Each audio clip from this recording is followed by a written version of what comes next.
Good morning. Welcome to Plugged In, Hebrews chapter 12, right after this.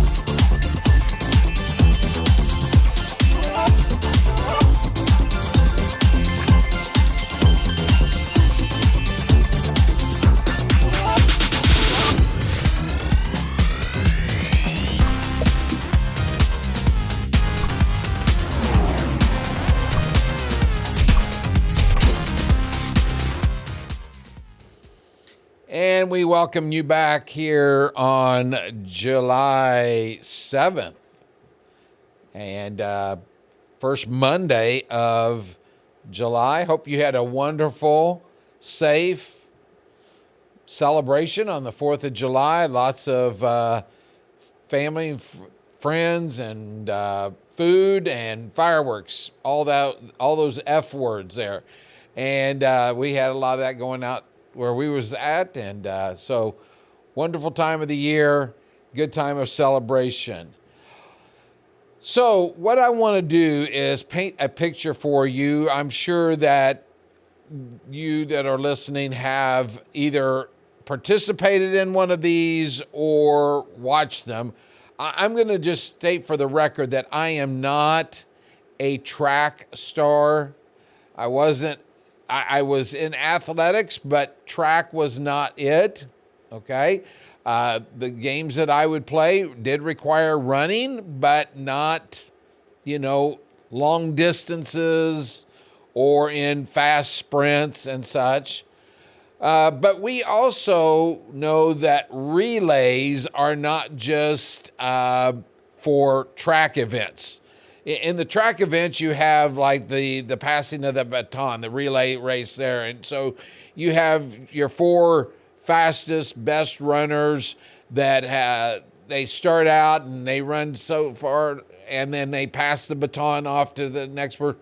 And it's not only that they're fast on the track, it's the passing off of the baton, which is somewhat part of our lesson this morning, because that's really what the Hebrew writer is alluding to, is a passing on of the baton. But it's kind of like a relay. I remember when I was growing up and we would have vacation Bible school, or we would have church camp. We would have these different games that required a relay. Maybe it was nothing more than you had a cup of water and you went down to a certain spot, maybe 30 or 40 feet, walked down there, turned around, and you had to bring it back and give that cup of water to the next person in line, and they had to do it. Well, you're competing with other lines, and when it first gets started, everybody's kind of like, oh, okay, let's go. But then you notice that you might be lagging behind, or there could be a tie, and as the race gets closer to the finish, man, all the lines are cheering. And if you've ever watched a relay in a track event, you're watching the participants, and that first couple of spots, it's not that big of a deal, but then they pass it off to the last person, and the crowd in the stands begins to rise, and they start yelling and screaming, cheering on their runner, the one who is participating. That's the imagery I want you to grasp as we look at simply one verse. Now, I might read a little bit further than what's going to be on your screen, but Pete's going to put this up on the screen, and this is in chapter 12, verse 1 of Hebrews. Therefore, since we are surrounded by such a great cloud of witnesses, let us throw off everything that hinders and the sin that so easily entangles, and let us run with perseverance the race marked out for us. Now, I'm going to read just a bit further. I'm going to have Pete leave that on if he doesn't mind to leave that on. But what I'm going to do is read just a little bit further, where it says this: fixing our eyes on Jesus. If you're in a race, you're fixing your eyes on the finish line. Jesus is not only our example of love and forgiveness and how to be patient with others, he is our finish line. We're looking forward to meeting him, in which he says, "Well done, good and faithful servant." Fixing our eyes on Jesus, the author and perfecter of our faith, who for the joy set before him endured the cross. That was his race. When he said it was finished, his race was done. Now, the great thing is he didn't stay dead. He rose from the grave, and that gives us hope. But I want you to notice something in the text, and this is why I wanted Pete to keep it up here. There's a couple of phrases here that we need to pay attention to. The first one is the first word, therefore. I had an old professor one time say to me, or not just to me, but to the whole class, anytime that you're reading the Bible and you see a therefore, it's there for a reason. And I still remember that comment, and I've done the same teaching. And throughout the scriptures, we find this therefore. If you're reading a book, some history, some novel, some mystery, and the sentence begins with therefore, what you know is happening is it's a continuation of what's happened prior. The writer of Hebrews says, therefore, in other words, he's connecting chapter 11. That's where he gets to this.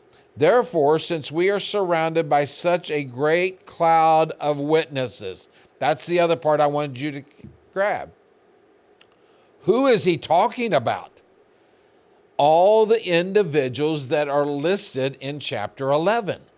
The individuals that we've taken time to look at their stories, and some of them we went and did 2 or 3 weeks of. Some of them we just kind of scratched the surface. That's what the writer of Hebrews does.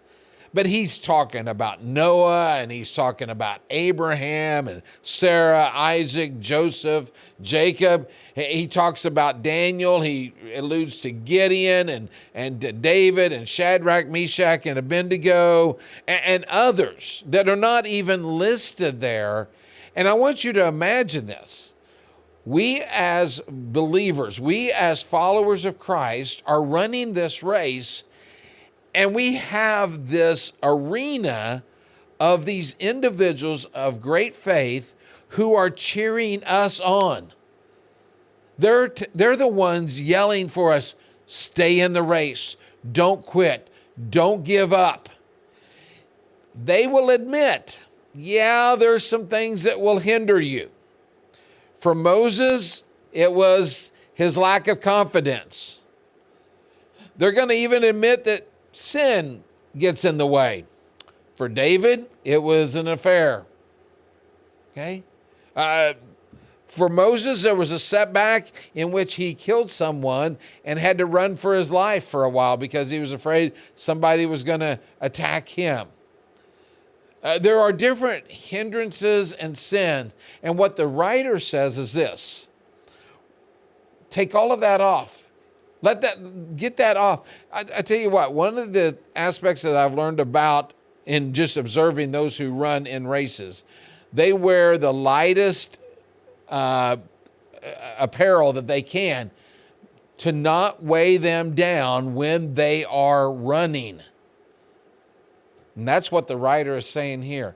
If we have all these things that are hindering us, or the sin that entangles us, we're not going to be able to run as good.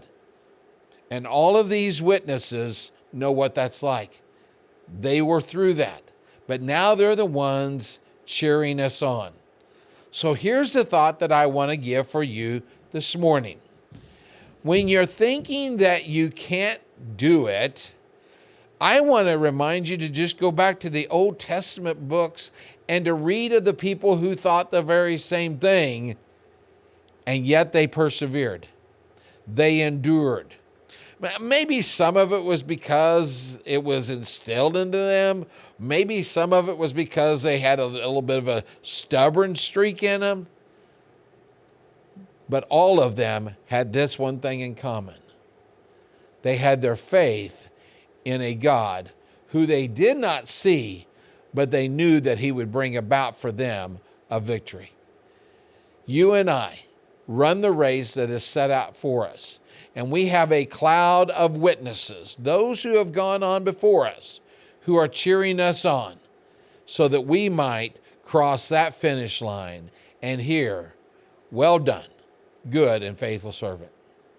Thank you again for joining us. Like and share, and we'll see you next week on Plugged In.